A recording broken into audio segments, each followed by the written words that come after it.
seconds and counting. 25 seconds and counting. We are still go. 20 seconds. Guidance alert. The guidance system now going internal. 15, 14, 13, 12, 11, 10, 9, 8.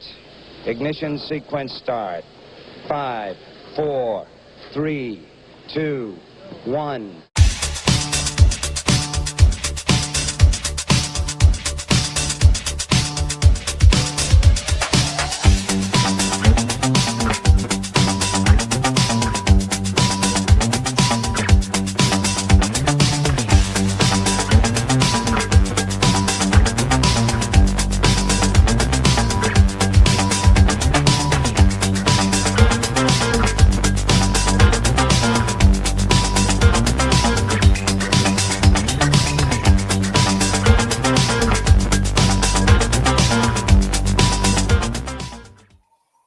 Good evening to my viewers in Africa and Europe. Good afternoon to most of my viewers in the Western Hemisphere. Good morning to my viewers in the Pacific Rim. Welcome to the Angry Astronaut. We are going to be talking about Polaris Dawn for, well, maybe the last time. We'll see if we get some new information about the things that were accomplished on this mission, but we're still going to be talking about it because I've seen certain things circulating around, mostly about the spacewalk, and there's some debate over that and what that actually represented. But nevertheless, people are already checking in. So let me go ahead. We got Hailing Island. Hello, Andrew. We've also got, I guess, Notodden, Norway. I'm sorry. Also, let's see. Of course, we have ASN, our producer. We have Denmark and Finland. We have Pennsylvania. Hello. Little Rock, Arkansas. Hello to the Bluegrass. We also have San Antonio, Texas. We have BC checking in. We have Newbury. Thanks very much. Really appreciate it. Hello, Faye. Good evening or good afternoon. Hope you're doing well. Hello, Four Marks, UK and Derby. Thank you very much for checking in. Hello, Perth, Australia. 3 a.m. Yeah, I figured it'd be painfully early in Australia. Hello, Van Nuys, California. Boy, I'm sad. I've never actually heard of that. And hello, Sandy, Utah. Also, Paris, Tennessee. And we also have Denmark and Kalamazoo and Hungary. Thank you very much. Really appreciate that. Yeah, actually, I only just got back from a trip to Scotland, and the one of my the halogen light that I use to illuminate my face, one of those is gone. You can see the other light that I use to illuminate me reflecting off of my glasses, but the larger one is missing at the moment.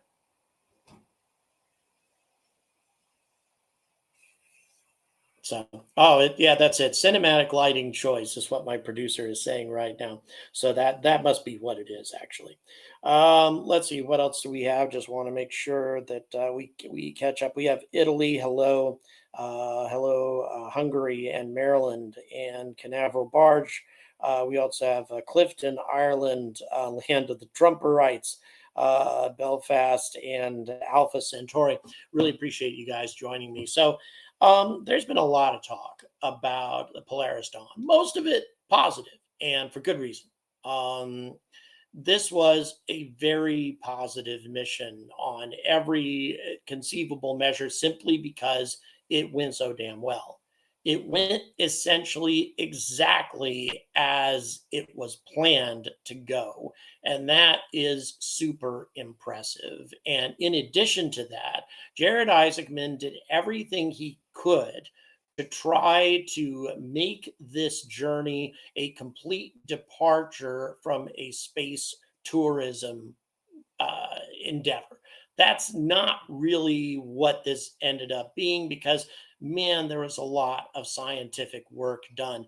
And also, I can't imagine that any tourist who would be eager to plunge into a high radiation area the region of space that these four people went to in the Van Allen belt has far greater radiation than most areas of Chernobyl. There are people who go on extreme tourism journeys to Chernobyl, and those people don't suck up the same kind of energy, same kind of radiation, rather, that these four people did. It was very grim indeed, and quite an incredible risk undertaken, especially for two young women who, theoretically could have children in the future. Quite a risk taken. John, thank you so much for the tenor. I really appreciate that. By the way, I'm leaving for Cape Canaveral in 5 days. I get on the plane on the 21st. And because of your support, I've been able to pay for the plane ticket. I've been able also to pay for the rental car for the first week. So really appreciate that. Not a whole lot of expenses remaining, but still some. If it's something you would like to support, all the details in the description. Once again, really, really appreciate everybody chipping in on this, because I'm going to be bringing you guys some incredible content. Hey, you know what? Let's go ahead. While I have a second, I'm going to go ahead and tell you what you can expect. Why not, right? Let me go ahead and give you a quick update. This was from NASA on the scheduling. By the way, the launch was moved again. Tuesday, September 24th, 8 a.m. to 8:15 is the NASA social check-in. Then there will be 8 solid hours of activities. 8 hours where we will be doing all kinds of things at NASA. This will include a social panel where we'll have an opportunity to interview astronauts. And then after that, the next day, we'll check in at 10 a.m. There'll be more social activities, over 5 hours worth of them. And then we depart for the launch site. So really lots of stuff involved in this. 2 solid days of activity that are going to be chock full of exclusive behind the scenes stuff that your average visitor to the Cape doesn't get. And you guys are making all that possible with your support. So thank you very much. And I absolutely promise I'm going to be bringing you some amazing content as a result of the help that you've given me. So all that being the case, back to Polaris Dawn. As I say, the journey out into the Van Allen belt was unbelievably dangerous. Once again, a journey that no female astronaut has ever undertaken, and actually no male astronaut has subjected themselves to that kind of cosmic rays and solar radiation in over 50 years. No one since the Apollo era has encroached on this high radiation region of interplanetary space, because that is what it is. It's interplanetary space, and it has all the same characteristics. And it's important that we understand just how bad the radiation is, how bad those cosmic rays are, and the impact that they have not only on men, but women too. We've got to understand these things. And actually, I would say that Christina Koch, who's going to be on this Artemis mission, on the Artemis 2 mission, she's probably going to be pretty grateful for this information because she's going to be exposed to some nasty radiation too as she goes to orbit the moon. So all of that, I think, is very, very important. But if we want to, we also need to get back, though, to the spacewalk, because that was the biggest ticket item, right? That was the event that everybody was looking forward to. Obviously, they live streamed it, so that made it a very big deal as well. And like I say, very mixed reactions. I've read some people's assessments who are comparing or saying to call what these folks did a spacewalk is the equivalent of calling the people who go up on these suborbital flights with Blue Origin to call them astronauts. There's no difference. And I think that's a bit harsh. But still, a point to be made. And at this time, I'm going to ask the producer to show you some photos of what, and of course, we know this, but let's look at what actual spacewalks involve. These are extremely long acts of endurance that go on for hours and hours and can only happen as a result of the built in life support packs that these people have at their disposal. As you can see, these people are definitely, putting themselves in harm's way and doing very detailed, difficult work. And these gloves are not easy to work with, by the way. This, by the way, is not an ISS example, but rather from the Gemini era of space flight, these free flying spacewalks, which, by the way, I think that this is what Jared Isaacman had in mind to begin with. I think he really wanted to try to do something like that.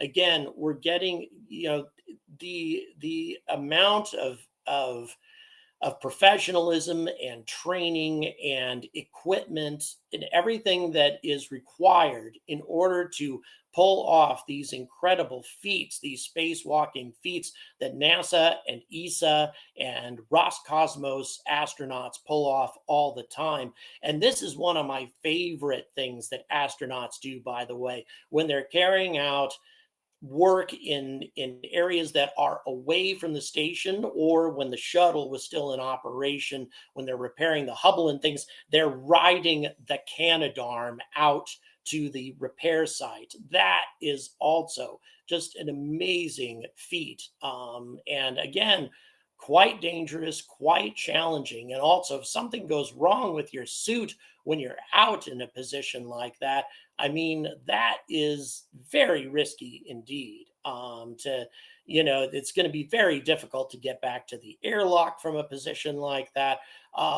So what I'm trying to say is to not say that what Jared did is insignificant compared to what these people do, because these people could not be doing this if we didn't have these first steps into space that the early spacewalkers took, which is very similar to what we saw with Polaris Dawn. But nevertheless, I can understand where some people are coming from when they're saying what we're seeing here, then once again, this is from the early days of spaceflight. These kinds of feats are spacewalks. And what Jared Isaacman did is more of a space crow's nest. Climbed up into the crow's nest to get a quick look at space, and also though to experiment with the flexibility and mobility of the suit. And that's about the extent of it. And let me tell you something. I am so glad that that's what they did. I am so relieved and grateful that that's all they did. That was very, very sensible. And let me try to explain that to you. We're talking 4 people in brand new spacesuits that had never been tested. These are prototypes. These aren't the suits that SpaceX is ultimately going to use in the long run. These are prototype suits that have never really been extensively tested in the environment that space presents. It's very, very different than ground tests. You just can't compare the two. When you're out in space, things are going to happen with these suits that don't happen on the ground. And that's why this was done. And so that's why you saw them doing these flexibility tests with their arms, checking the mobility of their limbs, etc., as they're moving around, because they needed to see are these suits as flexible as they need to be, or is there more work required? In my opinion, from what I saw, I think there's more work that's needed. Jared was giving them scores of maybe 3, something like that. When he said 3, is that 3 out of 10, 3 out of 5? I'm not sure, but it's not perfect. I don't think it's as good as SpaceX wants it to be. So think about this for a moment. Let's say, and for a while I wondered if Jared might try this just because he's a thrill seeker, adrenaline junkie, right? And he paid a lot of money for this mission. What if he did push off of the ladder and make a go for it? Okay, just go off script. What if he were to do that? Okay. we're talking the lack of flexibility with these suits and a total inexperience of mobility inside these suits in space with a limited amount of life support available, 2 hours plus maybe some backup. That's it. And so his fellow astronauts in an emergency situation, if he flew out on a tether and then couldn't get himself back in, these these astronauts with zero experience, mostly Sarah would be responsible for that, having to try to pull him in with a limited amount of flexibility, trying to maneuver around in these Stave Puff Marshmallow Man kind of, outfits that they have to wear in space. That would have been so incredibly risky. And he not only would have been putting his own life in jeopardy, he would have been putting everybody else's lives in that capsule in jeopardy, as they had to make the impossible decision of whether or not to risk their own lives in their limited life support trying to get him back in, or simply making the decision to leave him out there to die. I wouldn't want to have to try to make that decision. And so that's why they didn't push the they didn't push this to an unrealistic degree of danger. Instead, they were very conservative about how they handled it, and I think that that was very, very wise. It's only after that they can determine just how useful these suits are and how practical they are, and how useful they can be in an emergency situation. It's only after they know more about these suits that they can really seriously think about doing something more ambitious with them. Anton Nim, thank you so much for your support. Really, really do appreciate that. Michael says, I watched the EVA suits balloon as the Dragon cabin depressurized. It took, the suits to normalize the internal pressure to restore mobility and flexibility. It's all very complicated and a very limited amount of time to dedicate to the life support. So yeah, once again, to emphasize, this was as risky a spacewalk as is, as was responsible to try to carry out, given the circumstances, given, given untested spacesuits, given 4 novices, only 2 of whom were really trained to go out in the first place. And sure, they did all the underwater, simulations and stuff, but that isn't the same as space. That isn't the same as far as extremes of temperature and everything else that you're having to deal with out in the hostile environment of space. It's just not even remotely the same thing. And so this was as far, I think, as they could reasonably push it. And I think in some ways it probably was a bit disappointing to Jared, because we all saw the first, conceptual pictures of what Polaris Dawn was supposed to be, free floating astronaut floating away from Crew Dragon. But I think it was very wise for SpaceX as time went on, and for Jared and company to all determine just what something like that in a brand new spacesuit, just how risky that would really be. And not only for the person trying to do it, but also for everybody else with him. Not a good thing at all. So yeah, definitely a useful thing. And once again, was anything what was gained from this, from this from this conservative spacewalk? What did they really learn? Well, a lot of stuff. Once again, testing the flexibility and the utility of this new spacesuit, SpaceX will gain a lot of data off of that, and not just from what they were told by Jared Isaacman and by Sarah, but rather the data that they were gathering while the suits were in operation. Also, a really good thing that we learned is just how effective the life support system is. It worked almost exactly as planned. There was a slight minor problem with one of the seals just temporarily, which could easily be knocked back into place. Go ahead, please.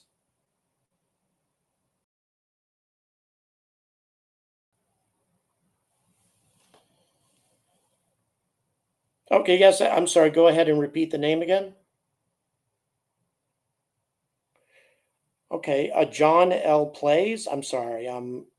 John O Plays. John O Plays. There you are. Yeah. Hello, John O Plays. I've seen your comments a number of times before. Thanks for joining me today. Really do appreciate that. John O's got his own channel, by the way. It's a pretty big channel, actually, a bit bigger than mine, I believe. So, once again, welcome and thanks very much for joining us. Only Jared and Scott are familiar with the use of pressure suit on a regular basis, being fighter pilots. Good point. And once again, even fighter pilots were in the early days of space flight were greeted with very uncomfortable surprises when they did their first spacewalks. Gene Cernan, for example, on his first spacewalk was terrified. He dropped the F bomb on Vox while he was spinning around out there. It is extremely difficult when just attached by a tether and having no mobility systems whatsoever on your suit, as NASA astronauts have the luxury of having. If you don't have any of that, then your ability to control yourself, even if you have somebody else at the end of the tether helping you out, can be an extreme challenge. And Alexei Leonov, first ever spacewalk, a very, very experienced pilot. And of course, got lots of training, and he almost didn't make it back into the capsule. He almost didn't survive. So, these sorts of things, if you don't have an airlock, if you don't have a mobility system on your spacesuit, if you don't have your own built-in life support, all of these things add a lot of risk to the process. So, I know I've said it a number of times, but I am very, very grateful that SpaceX and the Polaris Dawn folks made the rational and responsible decision to handle this spacewalk the way that they did. And still, I'll tell you, a lot was gained. The SpaceX got a lot of information about their suits. They got a lot of information about their life support system on the Crew Dragon. They also got to operate the hatch and such, exposing Crew Dragon to space and then repressurizing. All of that is a complicated process too, and all of that went so smoothly, so incredibly smoothly. That was quite an accomplishment as well. And then, of course, all the other scientific experiments that were undertaken. This didn't look like a tourism thing to me. If it were more of a tourism thing, I would have thought that Jared would have stayed in his crow's nest a little bit longer. He was only out there for about 7 minutes. And according to the mission parameters, he had as many as 15 minutes, as did Sarah. But instead, he got his procedure over with, and he didn't spend a whole lot of time drinking in the view, as some of us, I think, would be very tempted to do, especially if you'd spent all that money on going. He didn't do that as much. He very professionally got his job over with and went back inside so Sarah could get her turn. All of that handled very, very well. And so as a result, I think Jared Isaacman deserves a great deal of credit. And anybody in the media who's just calling him a spoiled billionaire looking to do what no other tourist has ever done or whatever, they're just ignorant, just plain ignorant, and not giving proper credit to somebody who was really trying to advance the cause of human spaceflight. And I think in many respects, he definitely do it. It annoys me to think. Just going to read some of these comments. That all space programs, investigators probably keep the weird anomalous data for themselves and make money on it instead of being transparent. Oh, I think we're talking about some UAP stuff there. So you know how I feel about stuff like that. I think the life support and EVA device doesn't need to be physically part of the suit. Maybe not. As a matter of fact, I'm glad you brought that up. There is a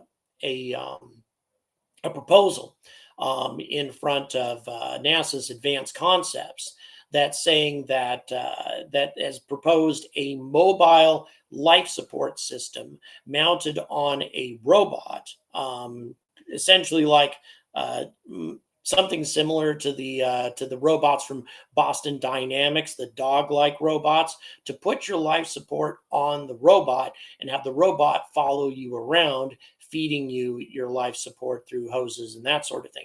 Even though that may seem like a bit of a step backwards, the weight of a life support unit is actually quite significant. And even though the astronauts on the ISS don't have to deal with much of that because obviously they're operating in microgravity, so it's not that big of a deal. It's if they're on the moon, or even worse, if they're on Mars, that's going to complicate things significantly. So the idea of making your life support separate, having a robot carry it for you, not a bad idea. And as I say, I've actually done at least one video about that concept, and it is an idea that's in front of NASA Advanced Concepts. Is there going to be a Dragon 3 capsule that can have a crew of 7 in its own airlock? I haven't heard anything. I doubt it. I really doubt it. And the reason I doubt it is because Starship is the next step. And Starship, I believe, is going to have 2 airlocks, not just one. I'm sorry, go ahead, producer. Yeah, it'd be it'd be a huge development cost for a Dragon 3 too, with an airlock and things like that. Also, something that big would probably have to be launched into orbit by a Falcon Heavy, not by a Falcon 9. And once again, then you would have to go through the complication of certifying Falcon Heavy for human spaceflight. At one time, Elon wanted to do that. At one time, Elon wanted to certify Falcon Heavy for human spaceflight and then use it for to orbit the moon. The Dear Moon mission originally was supposed to be a Crew Dragon, a modified Crew Dragon that would orbit the moon, being propelled there by a Falcon Heavy and then come back. And actually, if had they done that, had they actually pursued it that way, they might have been able to pull it off. Dear Moon actually might have happened. But on the other side of things, the amount of money and the amount of development time invested in making all that happen probably would have set Starship back considerably. So all of that is there's a spacewalk every time I stick my head out of the sunroof. It's called airwalking. It was a spacewalk, highest and farthest since Apollo. Very good point. Farthest women have traveled. Yeah, and actually, officially, to call that a spacewalk, which I think you should, Sarah's done a spacewalk further from Earth than any woman in history. As a matter of fact, these 2 women that were on the mission, Laura and Sarah, they've traveled further away from the Earth by far than any other female astronauts in history. And that also is an enormous accomplishment. So Jared is the kind of guy who wants to do things that nobody else has ever done. That's just his motivation. It's a motivation that's been shared by adrenaline seekers since the days of Richard Burton and the discovery of the source of the Nile. You'd like to think that Richard Burton did that all for the purpose of science and discovery. But let me tell you something, as long as that guy spent in Africa and also in incredible jeopardy a lot of the time that he was there, Richard Burton was a thrill seeker. He's a mid-19th century thrill seeker to the highest degree. And ever since people like him, there have been people who explore for the adventure of it, but also what they accomplish lives on. And I think that Jared Isaacman, especially when the next Polaris mission, which involves the use of Starship, comes around, I really think that Jared Isaacman stands a very good chance of going down in the same history books that people like Richard Burton have in the past. Thank you very much for tuning in, everybody. Once again, my next broadcast will be coming to you from Cape Canaveral. Please stay tuned in. Don't forget to like and subscribe. Check the description for various ways to support this journey I'm taking to the Cape. And as always, stay angry about space.